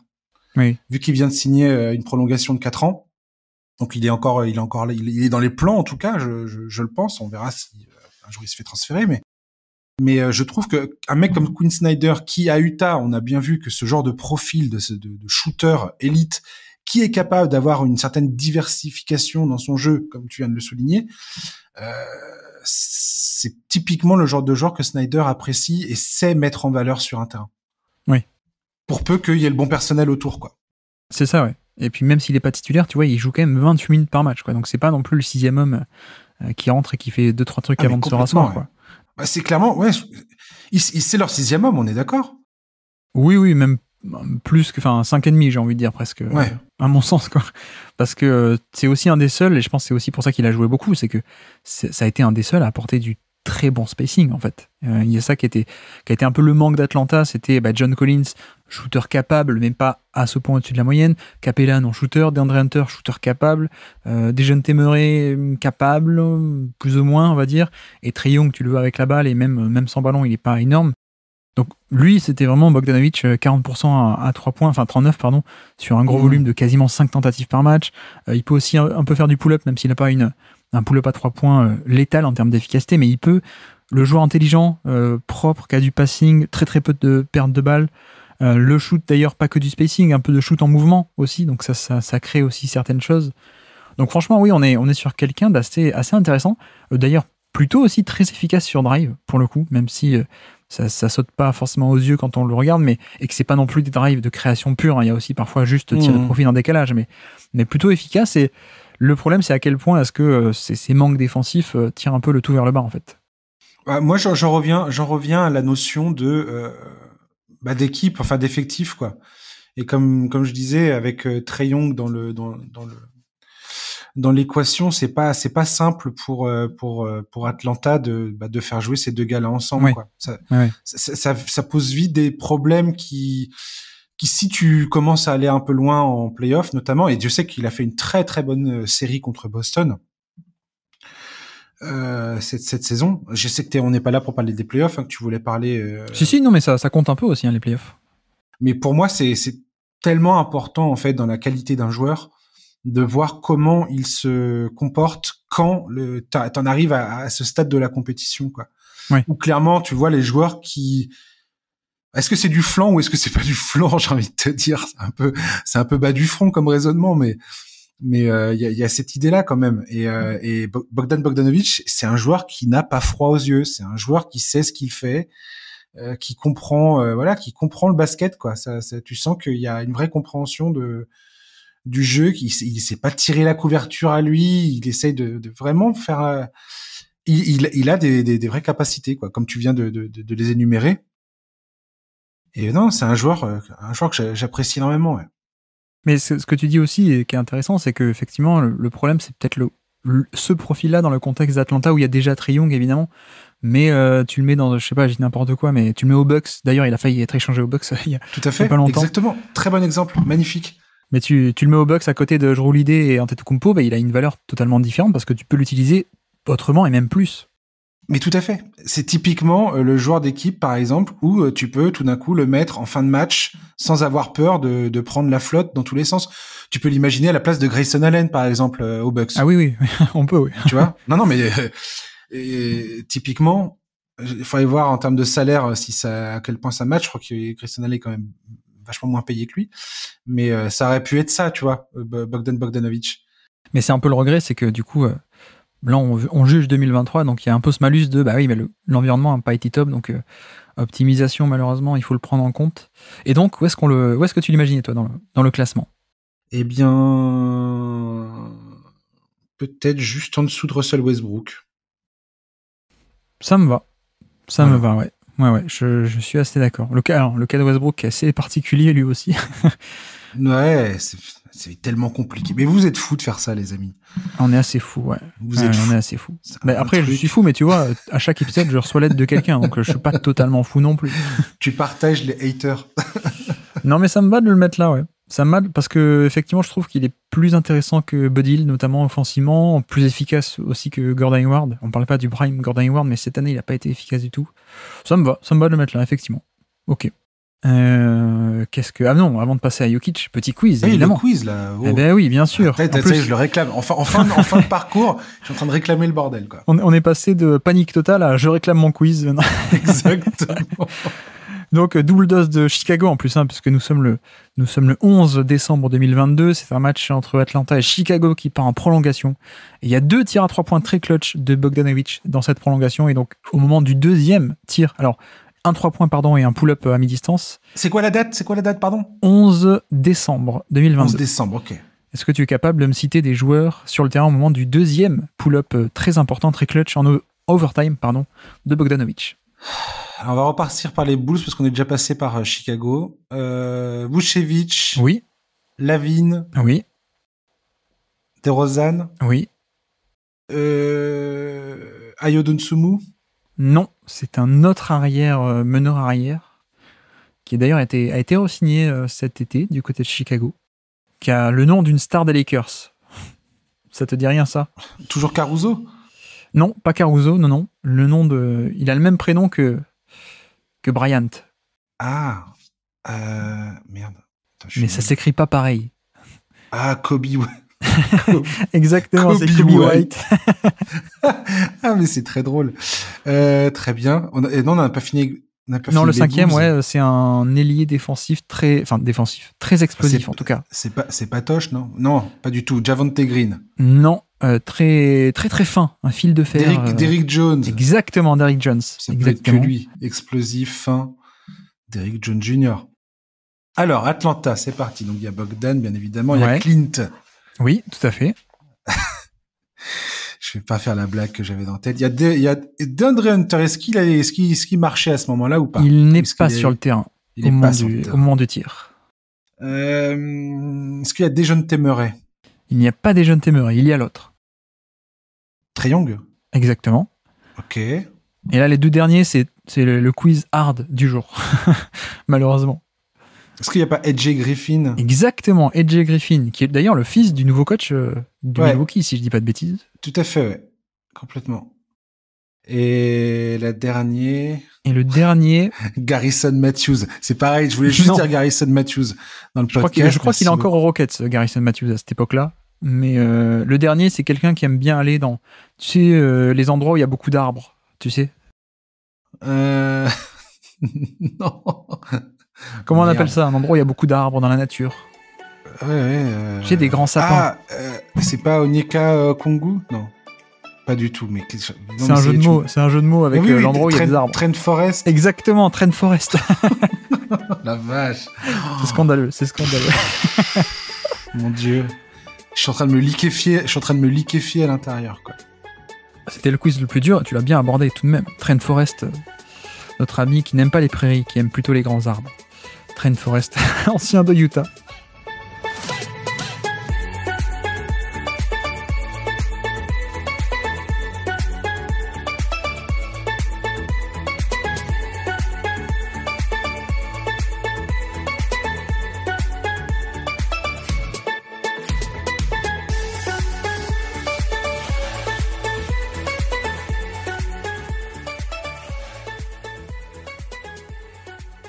Bref, et donc finissons en beauté. Comme je disais, c'est un top 100, mais c'est plutôt un top de 2 à 100 parce que le premier, c'est pas très drôle. Donc Nikola Jokic, notre dernier joueur du jour, 34 minutes de jeu par un match en moyenne, 69 matchs, 121 de true shooting plus 21% par rapport à la moyenne, sur 27% d'usage de basketball référence. Voilà, lancement, j'ai noté, que dire. Et moi aussi, c'est exactement le premier mot. Tu veux que je te dise la première phrase que j'ai notée, c'est « Que reste-t-il à dire sur ce joueur ?» C'est un peu ça, ouais. Je veux dire, on a rebattu les cartes dans tous les sens pendant le débat sur le MVP toute la saison. Toute la saison, on a sorti les chiffres, on a expliqué, on a dit le pourquoi, le comment, le gna, enfin bref. Dans tous les sens, on a parlé de ça. Et il a suffi de 2 semaines où Denver a dit bon, on va pas foutre le pied sur l'accélérateur, on va ralentir un peu, on va mettre un peu au repos les cadres. Pour les playoffs, d'ailleurs. Jokic, voilà, on va pas le cramer, tout le monde est à peu près en bonne santé, on va essayer de faire en sorte qu'on arrive comme ça en playoffs. Et il a suffi de ça, j'ai l'impression, pour en arriver à la conclusion que bah non, c'était pas lui, quoi. Plus cette espèce d'argument de ramification historique de le voir remporter 3 fois consécutivement le trophée, et que ça avait pas été fait depuis Bill Russell, Wilt Chamberlain et Larry Bird, et oh mon Dieu, quel scandale si Jokic le remporte 3 fois consécutives, lui aussi, quoi. Ouais. Et je sais pas, moi tout ça au début ça m'a plu de parler de ça, et très vite ça m'a gonflé. Je pense qu'au mois de février j'en avais ras-le-bol, en fait. Ouais. Au All-Star Break j'en pouvais plus. Mais alors attends, si on essaie un peu de faire l'effort, parce que pour ceux qui peut-être ont manqué toute la saison, qu'est-ce que tu aimes particulièrement sur en quoi tu penses que c'est le meilleur joueur du monde, Jokic, du coup? Bah voilà, ça sera pas les stats avancées, les amis, tu vois. Je vais pas sortir la calculette, parce que comme je viens de le dire, on l'a tellement fait. Jokic, il y a qu'à voir, il y a qu'à le voir jouer pour comprendre le pourquoi du comment. Et je vais essayer de me calmer, de présenter les cases et qui cochent. Ce joueur est capable de rendre tous les joueurs autour de lui meilleurs. Ouais. Il influence positivement tellement le jeu que c'en est presque à peine croyable des fois, sa façon de faire jouer les autres. Et ça me fait chier parce que j'ai toujours l'impression de passer pour un fanboy de Jokic, mais c'est vraiment un joueur que je trouve extrêmement inspirant quand je le vois jouer sur un terrain. Et voilà. Ouais.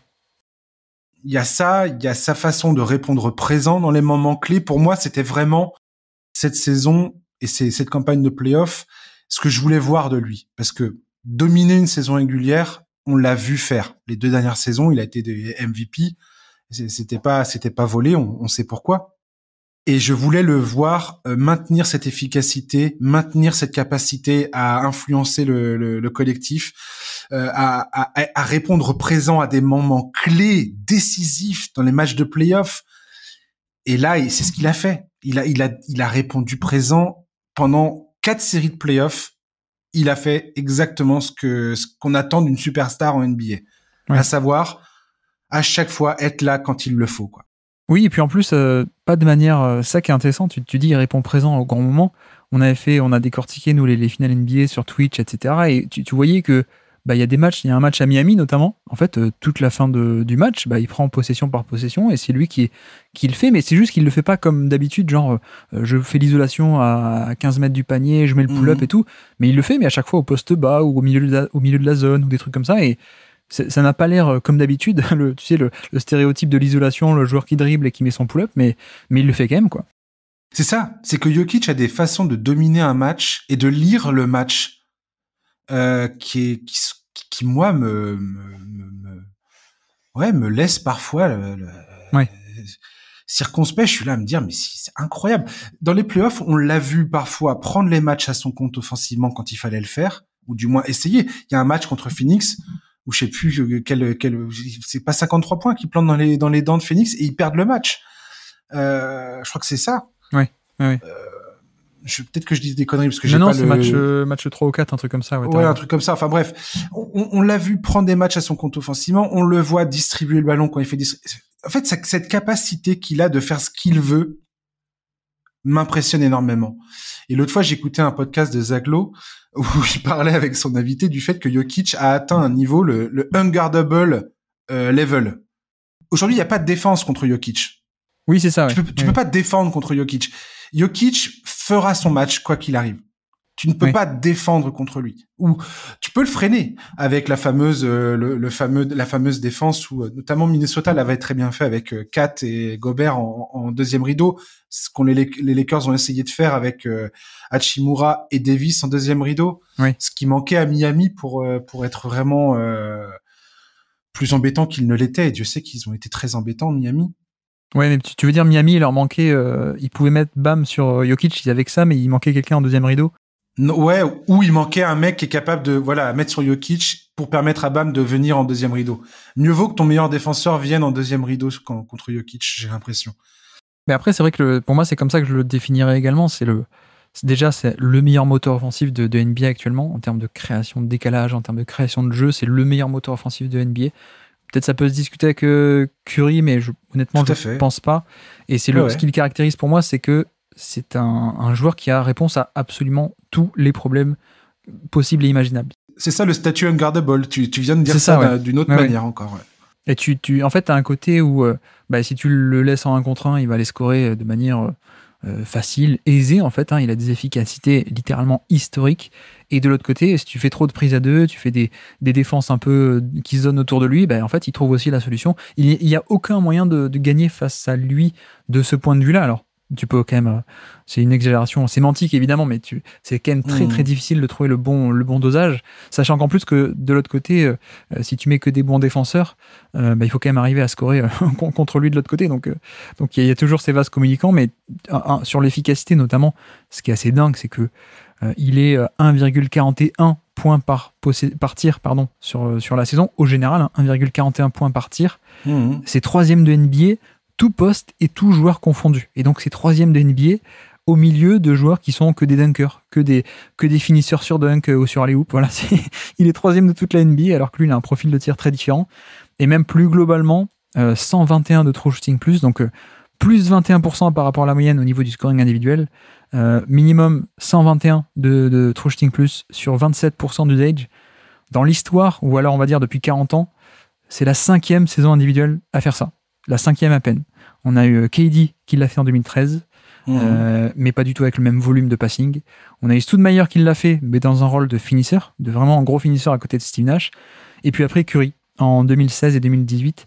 Tu te rends compte de ce qu'on dit ? C'est ça. C'est complètement fou. Il n'y a que Curry 2016 qui est comparable en fait. Mais c'est ça qui est assez hallucinant avec Jokic. Après, les comparaisons statistiques, tant que c'est dans l'ère moderne, ça me va. Après, je crois que tu as déjà parlé de ça mais t'as cette inflation des chiffres du basket moderne, notamment avec le rythme du jeu qui est pas le même, les défenses qui sont pas les mêmes, la ligne des 3 points qui reste, c'est dans les années 80, la ligne des 3 points. Donc, voilà, faut toujours faire attention quand on compare les choses. Mais tu vois Jokic, à chaque fois, c'est amusant presque de voir à quel point il défonce tous les records statistiques les uns après les autres. Jokic a fait ça, et il y a que Karim Abdul-Jabbar qui l'a fait, ou Will Chamberlain et Bill Russell et je ne sais qui et je ne sais qui, que des monstres du basket.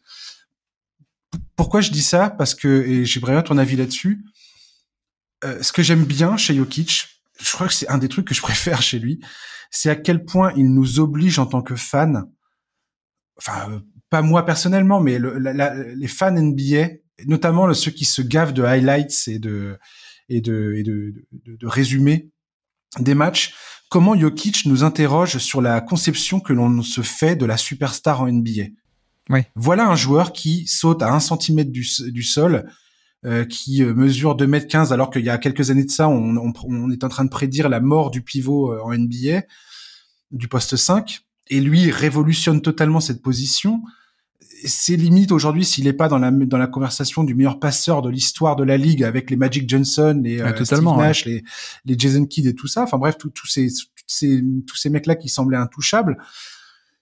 En fait, et tu vois Jokic qui porte son nom au milieu de toutes ces légendes NBA qu'on adule depuis des années et des années et des années. Et ça, j'ai l'impression que ça choque des gens, ça dérange des gens, ça questionne des gens, et j'aime le fait que Jokic aujourd'hui nous prenne un peu par le col et nous oblige à réfléchir à qu'est-ce qu'être une superstar et un bon joueur en NBA aujourd'hui. Oui, et même au-delà de cet aspect qui est très important, il remet en question même au niveau des schémas, tu vois, on avait toujours ce truc de il faut un porteur de balle dominant qui est capable de tout faire balle en main sur pick and roll pour gagner. Et là, on voit que non, en fait, Jokic, il peut faire pareil, mais dans des positions et des schémas très différents, en fait. Il n'y a pas besoin d'un porteur de balle. Si tu as ce joueur qui apporte de la diversité offensive, qui peut être le décisionnaire depuis des positions différentes, en fait, il y a aussi ce côté qui révolutionne, je trouve, et tu vois, le renouveau des pivots presque est beaucoup plus incarné pour moi par Embiid, avec ce côté, le pivot à l'ancienne, au poste bas, le 1 contre 1, etc. Et lui, c'est pas qu'il remet en avant le poste de pivot, c'est qu'il le réinvente, en fait. C'est presque ça.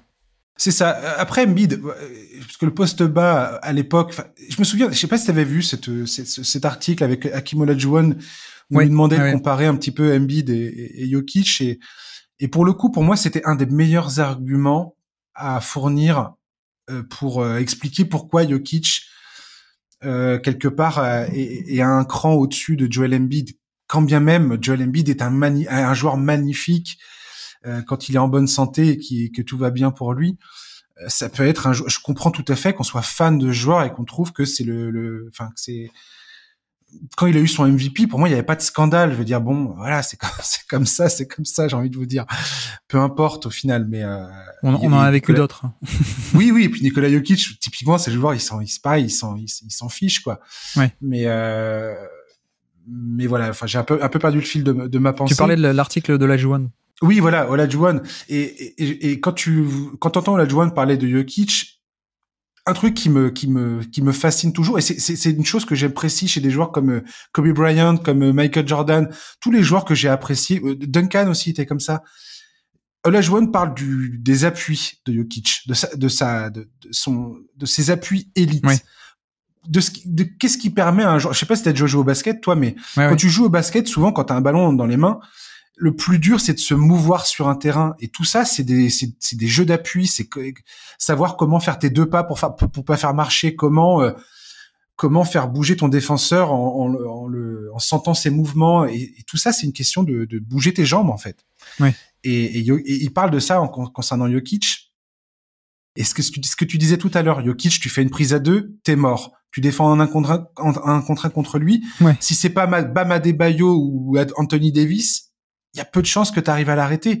Et déjà, eux vont souffrir énormément pour essayer d'y parvenir. Si tu switches, t'es mort. Il y a rien que tu puisses faire contre lui quasiment. Si tu fais du drop, t'es mort parce qu'il fait le pick and pop. Voilà. Quoi que tu fasses, t'es mort. Ouais. Et ça, c'est fascinant parce que c'est rare de voir un joueur comme ça. Et moi, à un moment, quand je voyais la ligue, j'ai eu peur parce que quand je voyais James Harden, à quel point ça devait être proéminent son jeu. Et j'ai rien de personnel contre James Harden, mais voir un mec dribbler sur place entre ses jambes pendant 15 secondes et bouffer l'horloge, moi, ça m'a pas plu, ce jeu. Et il a apporté ce que je te disais, le vent de fraîcheur au niveau des profils et de qu'est-ce qui marche en NBA aussi, c'est vrai. Exactement. On avait un peu James Harden qui poussait la caricature de ce porteur de balle, et lui, il arrive, il fait complètement autre chose. Après, je pense que là où on pourrait venir titiller un petit peu la candidature de Jokic, ce serait défense, où il a été un peu plus irrégulier. Enfin, irrégulier, je sais pas comment le formuler, mais Denver a aussi testé différentes approches durant la saison régulière, donc ça a peut-être expliqué certains aspects où on essaye de faire pas que du edge, on essaye un peu de faire du drop, on fait un peu de switch parfois, on fait voilà, ils ont tenté des trucs pour les playoffs, donc peut-être l'impact défensif a été un peu moins bon que d'autres saisons, que l'an dernier notamment, je trouve.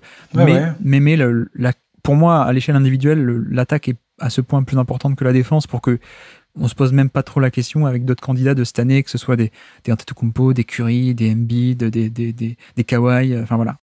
Encore une fois, pour moi, on retombe sur ce que je disais tout à l'heure, sur le fait de le redéfinir. Qu'est-ce qu'on entend par être un bon défenseur aussi? C'est pareil. En fait, Jokic, si tu regardes les stats avancées concernant Jokic défensivement, il est là avec les joueurs qu'on considère comme étant les défenseurs élites à l'intérieur, je dis.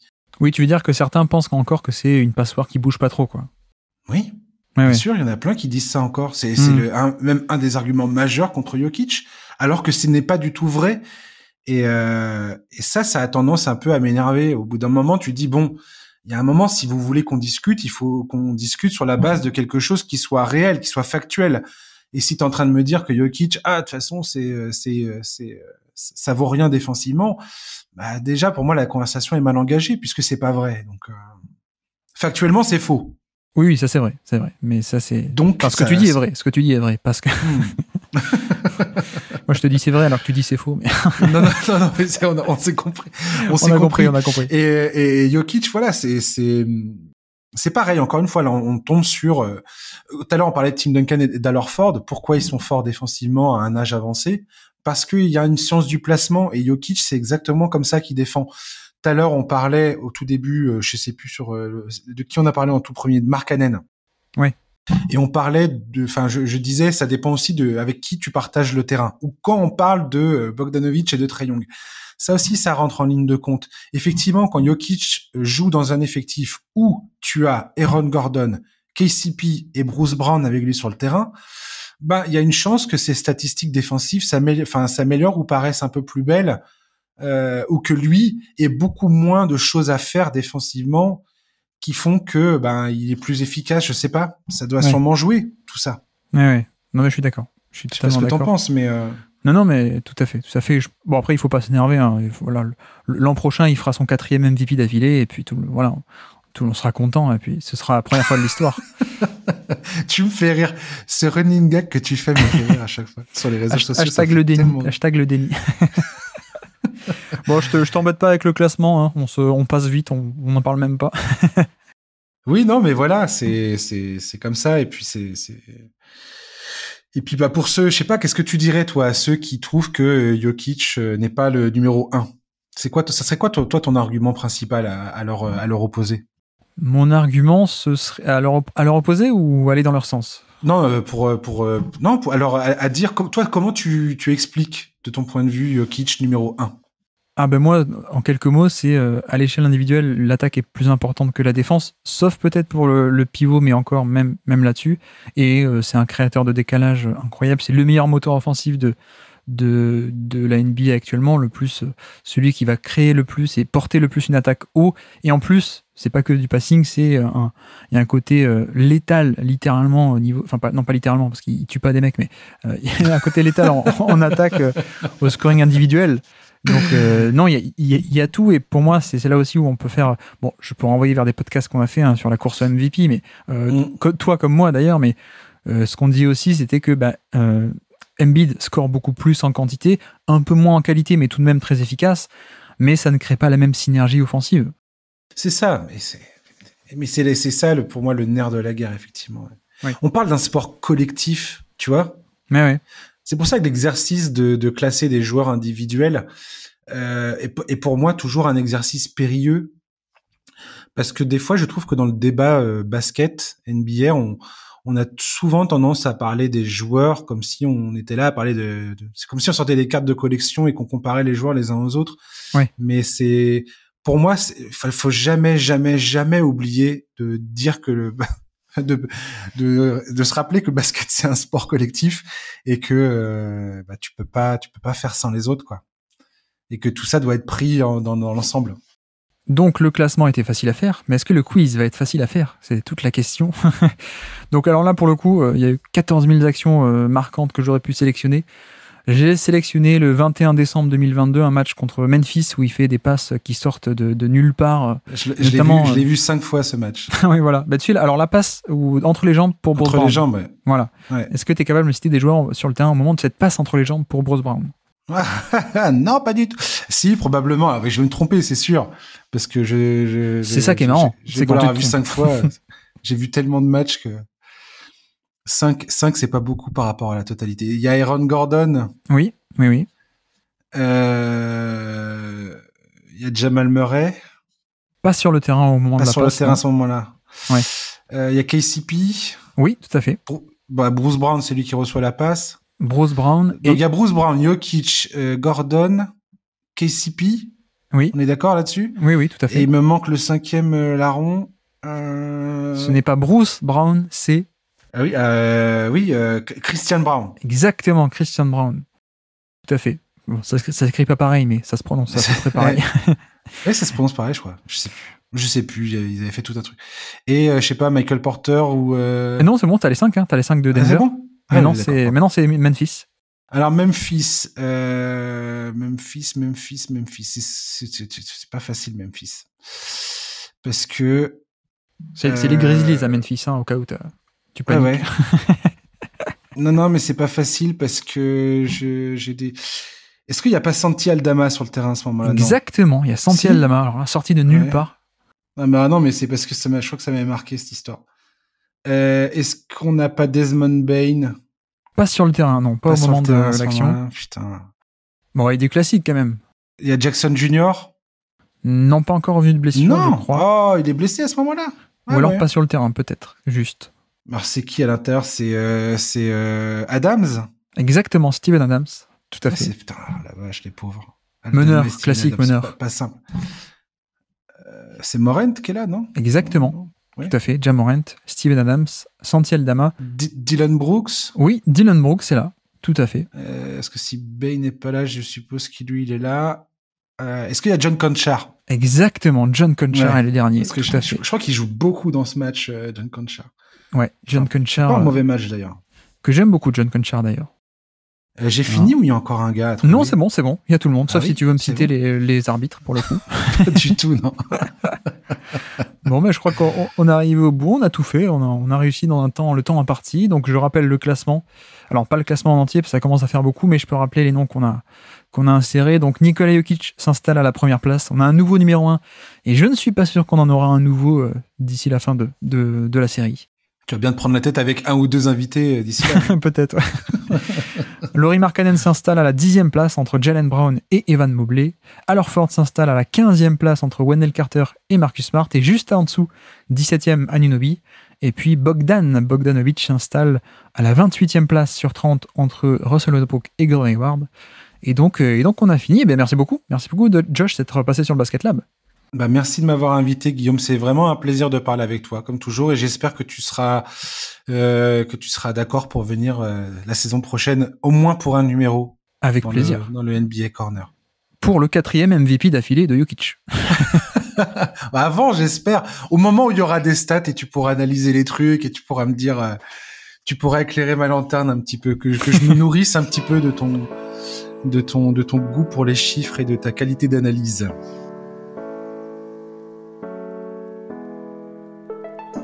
Merci à tous d'avoir suivi cet épisode, j'espère que ça vous aura plu, bien entendu, et j'espère que comme d'habitude également, les classements ne vous perturbent pas trop, et qu'on arrive à s'en sortir grosso modo. C'est vrai que l'exercice n'est pas facile, évidemment le classement c'est aussi un prétexte pour parler des joueurs, vous l'aurez compris, mais tant qu'à faire, puisqu'on classe, autant essayer de le faire le mieux possible, et donc je vous invite bien entendu à venir en discuter sur le Discord si il y a des choses sur lesquelles vous avez envie de revenir ou tout simplement de débattre. Et donc, nous, pour la prochaine fois, on va se retrouver pour un autre épisode de notre saga d'intersaison, le Cross Summer. Et donc, la prochaine fois, puisque c'est la période, ça commence très bientôt, la Coupe du Monde, la prochaine fois, nous allons parler de rugby sur le Basket Lab. Et donc, sur ce, je vous remercie une nouvelle fois de nous avoir écoutés jusqu'au bout. Un grand merci à Josh d'être passé sur le Basket Lab. Et moi je vous dis à très bientôt. Ciao.